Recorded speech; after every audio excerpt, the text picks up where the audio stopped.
voice of the African diaspora. I'm your anchor, Ochanda, daily bringing you the top stories from Africa and the Caribbean. Let's take a look at today's news on Sunday, September 17th, 2023. We go to West Africa, where 3 countries have signed a security pact. Mali, Niger, and Burkina Faso, 3 countries in the Sahel region in Africa, have signed a security pact on Saturday, promising to come to the aid of each other in case of any rebellion or external aggression. The 3 countries also have seen their relations with neighbors and international partners strain because of coups recently. The latest coup in Niger drove a further wedge between the 3 countries and the countries of a regional bloc known as ECOWAS, known as the Economic Community of West African States. ECOWAS, which threatened to use force to restore constitutional rule in Niger, was also on the opposition of Burkina Faso and Mali, stating that they would have Niger's back. Mali and Burkina Faso have vowed to come to Niger's aid if it is attacked.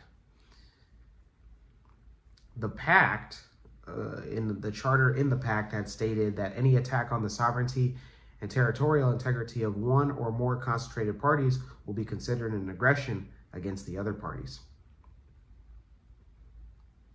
It said that other states will assist individually or collectively, including with the use of an armed force.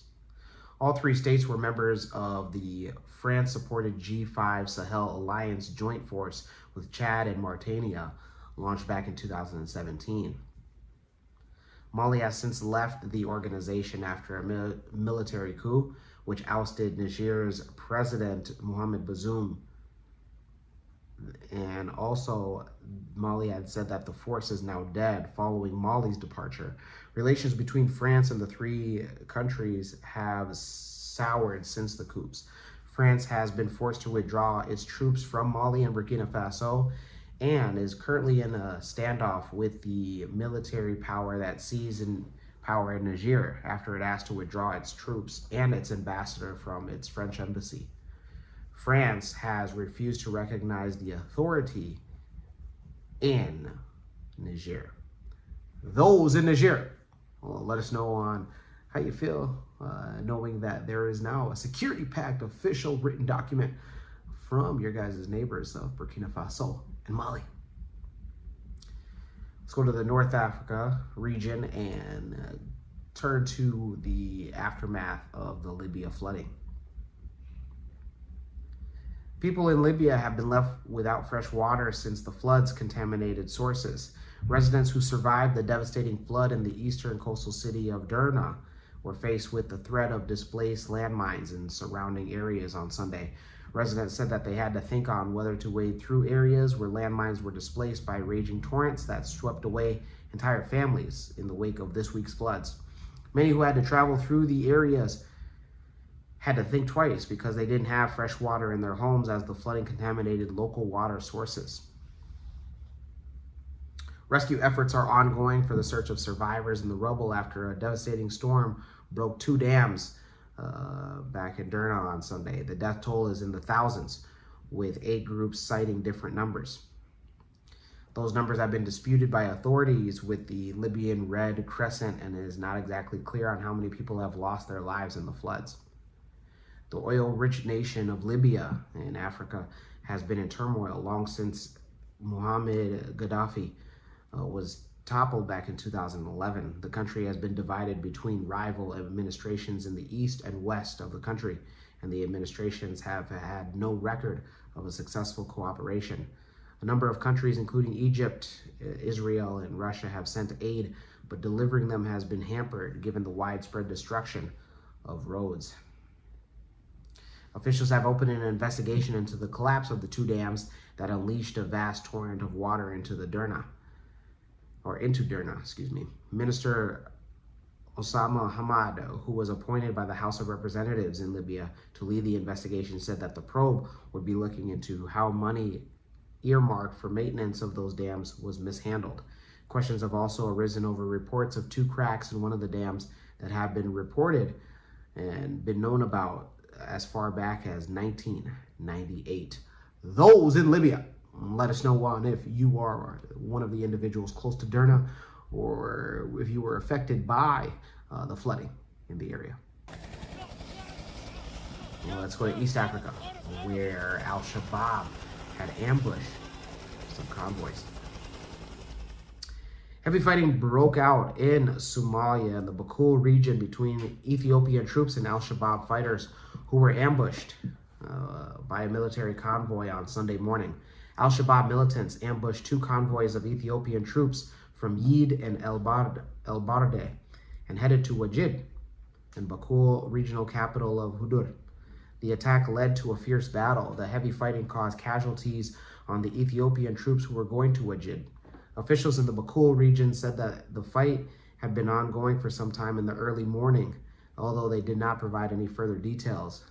Al-Shabaab said that they attacked Ethiopian troops near Redhern district in the Bakul region, and Ethiopia has troops in Somalia serving under the African Union.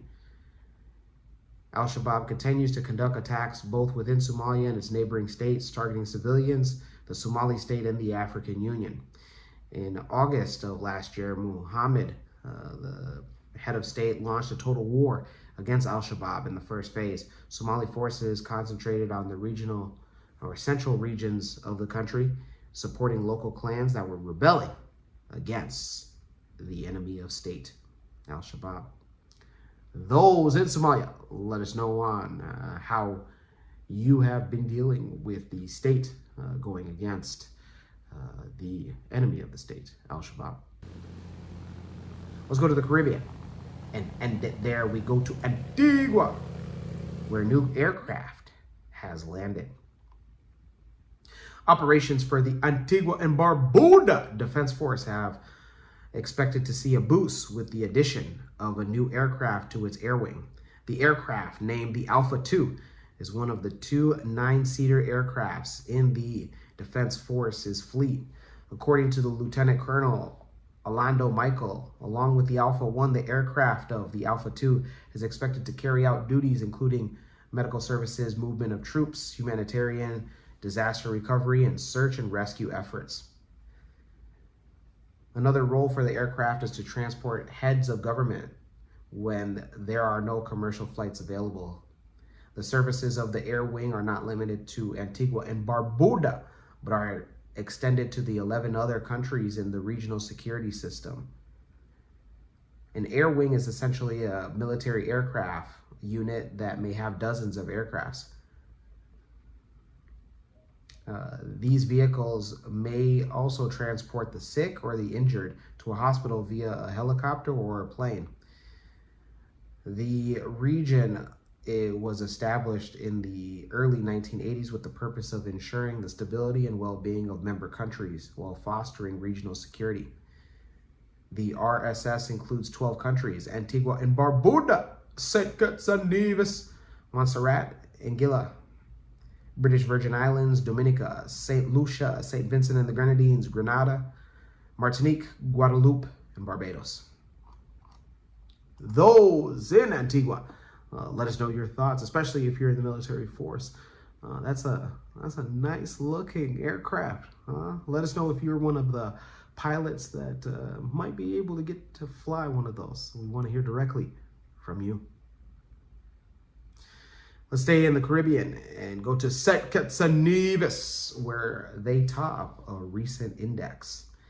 The Caribbean nation of St. Kitts and Nevis has topped this year's CBI index rankings for offering one of the best citizenship by investment programs in the world. The CBI index, known as the Citizenship by Investment Index, published by an international magazine, said that St. Kitts and Nevis stood out for taking immediate and decisive action based on the 6 principles of framework, which was significant factors behind achieving the top spot for this year's score of 77 points. Citizenship by Investment program means that it's a method of obtaining citizenship of a country through investments in specific industries approved by the government. St. Kitts and Nevis was rated under 11 Other countries, including Antigua and Barbuda, Austria, Cambodia, Dominica, Egypt, Jordan, Malta, Grenada, St. Lucia, Turkey. The report found the Caribbean programs retained their position at the top of the index for this year. Dominica scored 75 points to rank second, followed by St. Lucia and Grenada. A key finding in the recent index noted that Grenada's ascent to the top 3 position spotlights improvement scores for due diligence, standard living, certainty of product. Grenada was also fast to implement a specific 6-principle measure demonstrated by the introduction of a mandatory interview requirements. The CBI index ranks each program across 9 areas and pillars, such as freedom of movement, standard of living, minimum investment outlay, mandatory travel or residence, citizenship timeline, ease of processing, and due diligence. St. Kitts and Nevis achieved full marks in 4 of the 9 pillars, including mandatory travel, ease of processing, due diligence, and certainty of product. Those at St. Kitts and Nevis. Let's show you how proud you guys are, ranking atop of a CBI index. Congratulations. When we come back, we'll have today's African proverb of the day. Don't go anywhere. What's going on? MC Cadero, the #1 MC in the game. And I'm here at a wedding that I was booked for. You can also book me for not only your weddings, birthday parties, baby showers, graduation parties, all the above and everything in between. Visit www.mccadero.com. Looking forward to seeing you.